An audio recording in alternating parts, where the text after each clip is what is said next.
ശരി, ഇവിടെ Shri P J Vincent, കഴിഞ്ഞ ഒരു 4 പതിറ്റാണ്ട് എടുത്താൽ മുമ്പ് യുദ്ധത്തിലായിരുന്ന അറബ് രാഷ്ട്രങ്ങളുമായി ഇസ്രയേൽ സമാധാന സന്ധികൾ ഒപ്പിട്ട നിരവധി ചരിത്രങ്ങളുണ്ട്. 78-ൽ ക്യാമ്പ് ഡേവിഡ് ഈജിപ്തുമായി സമാധാന സന്ധിയിലെത്തുന്നു.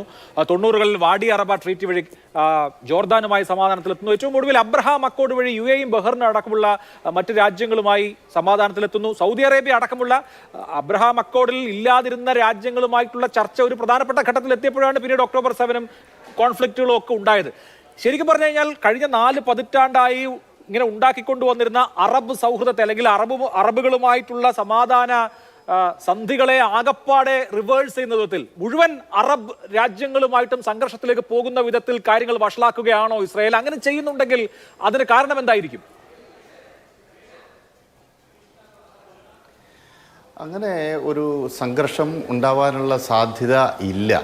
കാരണം ഈ അറബി രാജ്യങ്ങളിൽ ജൂതന്മാരും അറബികളും അബ്രഹാമിൻ്റെ സന്തതി പരമ്പര എന്ന നിലയിൽ ഐക്യപ്പെടണമെന്ന സന്ദേശമാണല്ലോ അബ്രഹാമിക് അക്കോർഡ് മുന്നോട്ട് വെച്ചത്. അങ്ങനെയാണ് 1978-ൽ ക്യാമ്പ് ഡേവിഡ് എഗ്രിമെൻറ്റിൻ്റെ അടിസ്ഥാനത്തിൽ ആദ്യത്തെ അറബ് രാജ്യം ഈജിപ്തുമായിട്ട് സൗഹൃദബന്ധം സ്ഥാപിക്കുന്നു, സമ്പൂർണ്ണമായ പീസ് ട്രീറ്റിയിൽ ഒപ്പുവെക്കുന്നു. 1994-ൽ ജോർദാനുമായിട്ട് സമാധാന ഉടമ്പടി ഒപ്പുവെക്കുന്നു, സമാധാനം സ്ഥാപിക്കുന്നു. അതിനുശേഷം ഒരു അറബ് രാജ്യവുമായിട്ടും ഇസ്രായേലിന് പൂർണ്ണ നയതന്ത്ര ബന്ധം ഉണ്ടായിരുന്നില്ല. എന്നാൽ അബ്രഹാമിക് അക്കോർഡിൻ്റെ ഭാഗമായിട്ട് UAE-യുമായിട്ടും ബഹ്റൈനുമായിട്ടും മൊറോക്കോ, സുദാൻ തുടങ്ങിയിട്ടുള്ള നോർത്ത് ആഫ്രിക്കൻ രാജ്യങ്ങളുമായിട്ടൊക്കെ ബന്ധം സ്ഥാപിച്ചു. എന്നാൽ സമ്പൂർണ്ണമായ നയതന്ത്ര ബന്ധം സൗദി അറേബ്യയുമായിട്ട് സ്ഥാപിക്കാൻ സാധിച്ചില്ല. സൗദി നേതൃത്വം എടുത്തിട്ടുള്ള നിലപാട് സ്വതന്ത്ര ഫലസ്തീൻ എന്ന രാജ്യം രൂപപ്പെടുന്നത് വരെ സമ്പൂർണ്ണമായിട്ട് ഇസ്രായേലിനെ അംഗീകരിക്കാനോ നയതന്ത്രബന്ധം സ്ഥാപിക്കുവാനോ തയ്യാറല്ല എന്ന സന്ദേശം നൽകി. അത് പറയുമ്പോൾ തന്നെ സൗദി അറേബ്യ ഇസ്രായേലുമായിട്ട് എല്ലാ മേഖലയിലും സഹകരിക്കുന്നുണ്ട് എന്നതും വാസ്തവമാണ്. അപ്പോൾ അബ്രഹാമിക് അക്കോർഡിൻ്റെ ഭാഗമായിട്ട് അറബ് രാജ്യങ്ങളും ഇസ്രായേലും ഐക്യപ്പെടുന്നു എന്നുള്ളത് മാത്രമല്ല, ഈ ഇറാൻ നേതൃത്വം നൽകുന്ന ഇറാനും ഇറാൻ്റെ പ്രോക്സികളും ചേർന്നിട്ടുള്ള ഷിയ സഖ്യത്തിനെതിരെ ഈ അറബ് രാജ്യങ്ങളുടെ സഖ്യമുണ്ടാക്കിയെന്ന് മാത്രമല്ല, അതിനപ്പുറത്തേക്ക് നോൺ അറബ് മുസ്ലിം രാജ്യങ്ങളായ തുർക്കിയെയും പാകിസ്ഥാനെയും കൂടി ചേർത്തിട്ടാണ് ഇപ്പോൾ ഒരു വിശാല സഖ്യം ഉണ്ടാക്കിയിരിക്കുന്നത്. അതിൻ്റെ ഭാഗമായിട്ടാണ് ഓപ്പറേഷൻ സിന്ദൂറിൽ പോലും ഇന്ത്യയെ പിന്തുണയ്ക്കാത്ത സമീപനം അമേരിക്ക സ്വീകരിച്ചത്. പാകിസ്ഥാനിലെ അസിം മുനീർ എന്ന് പറയുന്ന ഫീൽഡ് മാർഷലിനെ അമേരിക്കൻ പ്രസിഡന്റ് നേരിട്ട് വിളിച്ചു കൊണ്ടുപോയി വിരുന്ന് ഒരുക്കിയത് ഈ വിശാലമായ സുന്നി സഖ്യത്തിൽ, ഇസ്രായേൽ അമേരിക്ക അച്ചുതണ്ട് നേതൃത്വം നൽകുന്ന സഖ്യത്തിലേക്ക് അറബ് രാജ്യങ്ങൾക്കൊപ്പം നോൺ അറബ് രാജ്യമായ തുർക്കിയെയും പാകിസ്ഥാനെയും കൂടി കണ്ടു ചേർക്കാനുള്ള നീക്കത്തിൻ്റെ ഭാഗമായിട്ടാണ്. അങ്ങനെ ഈ വെസ്റ്റ് ഏഷ്യൻ രാഷ്ട്രീയത്തെ ഡ്രോൺ ചെയ്യാൻ അവർക്ക് ഓൾറെഡി കഴിഞ്ഞു എന്നാണ് നമ്മൾ മനസ്സിലാക്കേണ്ടത്. അവിടെ ഏറ്റവും ശക്തമായ സാന്നിധ്യമായി റഷ്യ ഉണ്ടായിരുന്നു. റഷ്യയുടെ ഒരു സാമന്ത രാജ്യമെന്ന് പറയാവുന്ന സ്ഥലമാണ് സിറിയ. ആ സിറിയ നഷ്ടപ്പെട്ടു. ഇപ്പോൾ സിറിയ ടർക്കിയയുടെ പ്രോക്സി ആയിട്ടുള്ള അൽ ഷാറയാണ് അവിടെ ഭരണത്തിലിരിക്കുന്നത്. അപ്പോൾ ഈ വെസ്റ്റ് ഏഷ്യൻ മേഖലയിൽ നിന്ന് അമേരിക്കൻ താല്പര്യങ്ങൾക്കെതിരെ നിൽക്കാൻ കഴിയുന്ന ഏക രാജ്യം അത് റഷ്യയായിരുന്നു. റഷ്യ ആ മേഖലയിൽ നിന്ന് പൂർണ്ണമായി പുറന്തള്ളപ്പെട്ടു. ഷിയ സഖ്യം ദുർബലമാക്കപ്പെട്ടു. അപ്പോൾ ഇത്തരമൊരു സാഹചര്യത്തിൽ ഇനി എന്തും ചെയ്യാമെന്ന ധാർഷ്ട്യം വന്നിരിക്കുന്നു ഇസ്രായേലിൽ എന്ന് വേണം നമ്മൾ ഇന്നത്തെ സാഹചര്യത്തിൽ മനസ്സിലാക്കുവാൻ. അപ്പോൾ ഇറാൻ ആകട്ടെ ഇനി തിരിച്ച് അതിശക്തമായി വരാൻ ഒത്തിരി സമയമെടുക്കും. കാരണം 12 ദിന യുദ്ധം ആ രാജ്യത്തിൽ വലിയ ദുരിതങ്ങൾ സമ്മാനിച്ചിട്ടുണ്ട്. അതിൻ്റെ അടിസ്ഥാന ഇൻഫ്രാസ്ട്രക്ചർ വലിയ രൂപത്തിൽ തകർക്കപ്പെട്ടിട്ടുണ്ട്. അപ്പോൾ ഇറാൻ ഇനി ഒരു പുനരുജ്ജീവനത്തിൻ്റെ പാതയിലാണ്. അതിന് ഒരുപക്ഷെ ദശാബ്ദങ്ങൾ എടുത്തേക്കാം. അപ്പോൾ ഒരർത്ഥത്തിൽ ഇറാനെ സൈഡ് ലൈൻ ചെയ്യാനും മ്യൂട്ട് ചെയ്യാനും ഈ സംഘർഷത്തിൻ്റെ കേന്ദ്രസ്ഥാനത്ത് നിന്ന് മാറ്റി നിർത്താനും സാധിച്ചു. ഇറാൻ്റെ പ്രോക്സികൾ ഏറെക്കുറെ ദുർബലമായി. അപ്പോൾ ഇങ്ങനെ ഒരു സൈനികവും തന്ത്രപരവുമായ മേൽക്കൈ ഇസ്രായേൽ അമേരിക്ക അച്ചുതണ്ടിന് വെസ്റ്റ് ഏഷ്യയിൽ കിട്ടിയിരിക്കുന്നു. ചൈനയാകട്ടെ ആ മേഖലയിൽ നേരിട്ട് ഇടപെടുന്നില്ല.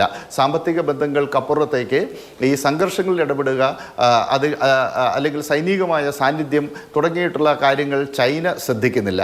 ചൈന മറ്റ് മേഖലയിലാണ് അതിൻ്റെ സാമ്പത്തിക താല്പര്യങ്ങളും അതിൻ്റെ തന്ത്രപരമായ നീക്കങ്ങളും നടത്തിക്കൊണ്ട് മുന്നോട്ട് പോകുന്നത്. അപ്പോൾ ഈ വെസ്റ്റ് ഏഷ്യൻ മേഖലയിലെ ശാക്തിക ബലാബലത്തെ അമേരിക്ക ഇസ്രായേൽ അച്ചുതണ്ടിന് അനുകൂലമായി അവർക്ക് പുനരവതരിപ്പിക്കാൻ സാധിച്ചു എന്നിടത്താണ് ഇപ്പോഴത്തെ ഏറ്റവും വലിയ ഇത്തരം ഖത്തറെ പോലെ ഒരു രാജ്യത്തെ പോലും ആക്രമിക്കാൻ ഇസ്രായേലിനെ പ്രാപ്തമാക്കിയ ഘടകം. അതോടൊപ്പം ഇസ്രായേൽ രാഷ്ട്രീയത്തിനകത്ത് സമീപകാലത്ത് വലിയ പ്രതിഷേധം ബെഞ്ചമിൻ നെതന്യാഹുവിനെതിരെ ഉയർന്നു വന്നിരുന്നു. അതും ഒരു പരിധിവരെ തണുപ്പിക്കാൻ കഴിഞ്ഞു. യഥാർത്ഥത്തിൽ ബെഞ്ചമിൻ നെതന്യാഹു അല്ല ഈ സയനിസ്റ്റ് ഭരണകൂടത്തെ മുന്നോട്ട് നയിക്കുന്നത്. അത് തീവ്ര വലതുപക്ഷക്കാരായിട്ടുള്ള രണ്ടുപേർ, അത് പ്രതിരോധ മന്ത്രി യോവാവ് ഗലന്റും അവരുടെ ഫൈനാൻസ് മിനിസ്റ്റർ സ്മോട്രിച്ചുമാണ്. സ്മോട്രിച്ച് ഇപ്പോൾ ഇന്ത്യയിൽ സന്ദർശനം നടത്തി തിരിച്ചു പോയതേ ഉള്ളൂ. അപ്പോൾ ഈ രണ്ടുപേരും തീവ്ര സയനിസ്റ്റ് പാർട്ടികളുടെ നേതാക്കൾ. രണ്ടുപേർക്കും ഒരാളുടെ പാർട്ടിക്ക് 8 അംഗങ്ങളുണ്ട്, മറ്റേയാളുടെ പാർട്ടിക്ക് 7 അംഗങ്ങളുണ്ട് നെസറ്റിൽ. ഇവരുടെ പിന്തുണയോട് കൂടിയാണ്, ഇവരുടെ പിന്തുണയോട് കൊണ്ട് മാത്രമാണ് അവിടെ ബെഞ്ചമിൻ നെതന്യാഹുവിൻ്റെ ഭരണകൂടം ഇപ്പോഴും നിലനിൽക്കുന്നത്. അപ്പോൾ ഒരർത്ഥത്തിൽ ഈ തീവ്ര വലതുപക്ഷത്തിൻ്റെ പിന്തുണയോടുകൂടി ഇസ്രായേലിൽ ആഭ്യന്തര രംഗത്ത് ഉയർന്നു വന്ന സമ്മർദ്ദങ്ങളെ ഒരു പരിധിവരെ അതിജീവിക്കാൻ ബെഞ്ചമിൻ നെതന്യാഹുവിന് കഴിഞ്ഞിട്ടുണ്ട്. അതുകൊണ്ട് കാര്യങ്ങളൊട്ടും ആശാവഹമല്ല. ഈ ഖത്തർ എങ്ങനെ പ്രതികരിക്കുന്നു എന്നത് ഖത്തറിന് എത്രമാത്രം പടിഞ്ഞാറൻ യൂറോപ്പിനെയും അമേരിക്കയെയും സ്വാധീനിക്കാൻ സാധിക്കും എന്നതിനെ ആശ്രയിച്ചിരിക്കും. ഇസ്ലാമിക ലോകത്ത് വലിയ സ്വാധീനമുള്ള ഒരു രാജ്യമാണ്. അവർ വലിയ സാമ്പത്തിക ശക്തിയാണ്. അതോടൊപ്പം പടിഞ്ഞാറൻ രാജ്യങ്ങളുമായിട്ട് ഏറ്റവും അടുത്ത ബന്ധം പുലർത്തുന്ന ഒരു രാജ്യമാണ് ഖത്തർ. അതുപോലെ മറ്റൊരു പ്രധാനപ്പെട്ട ശക്തി എന്ന നിലയിൽ ഇന്ത്യയുടെ സാന്നിധ്യമുണ്ട്. ഇന്ത്യ എക്കാലത്തും നല്ല സുഹൃത്താണ് ഖത്തറിൻ്റെ. ഖത്തർ ഇന്ത്യ ബന്ധങ്ങൾ വളരെ ഊഷ്മളമാണ്. 8,30,000 ഇന്ത്യക്കാരാണ് അവിടെ ജോലി ചെയ്യുന്നത്. അതിൽ നേരത്തെ സൂചിപ്പിച്ച പോലെ 6 ലക്ഷത്തോളം മലയാളികളാണ്. അപ്പോൾ ഇന്ത്യയുടെ പിന്തുണ എന്തായാലും ഇക്കാര്യത്തിൽ ഖത്തറിനുണ്ടാകും എന്ന് തന്നെയാണ് ഞാൻ കരുതുന്നത്. അങ്ങനെ വരുമ്പോൾ ഇന്ത്യ, അതുപോലെ വെസ്റ്റേൺ യൂറോപ്പ്, അമേരിക്ക തുടങ്ങിയ രാജ്യങ്ങളിൽ അവരുടെ സോഫ്റ്റ് പവർ, ഖത്തറിൻ്റെ അവർക്ക് ഹാർഡ് പവർ ഒന്നും കാര്യമായിട്ടില്ലാത്ത രാജ്യമാണ്. അവരുടെ ലോല ശക്തി എത്രമാത്രം സമ്മർദ്ദം ചെലുത്തും എന്നതിനെ ആശ്രയിച്ചായിരിക്കും ഖത്തറിന്റെ തിരിച്ചടി. ഖത്തറിന്റെ പ്രതികരണമാണ് സാമ്പത്തിക വൻ ശക്തിയാണ്. തീർച്ചയായിട്ടും ഖത്തറിന്റെ ഭാഗത്തുനിന്ന് ശക്തമായ പ്രതികരണം ഉണ്ടായിട്ടുണ്ട്. അതിനപ്പുറത്തേക്കുള്ള എസ്കലേറ്റ് ചെയ്യുന്ന എന്തെങ്കിലും നടപടിയിലേക്ക് ഖത്തർ പോകാൻ സാധ്യതയുണ്ടോ ഇല്ല എന്നാണ് പൊതുവെയുള്ള നിരീക്ഷണം. നമുക്ക് കാത്തിരുന്ന് കാണണം. എനിക്കൊരു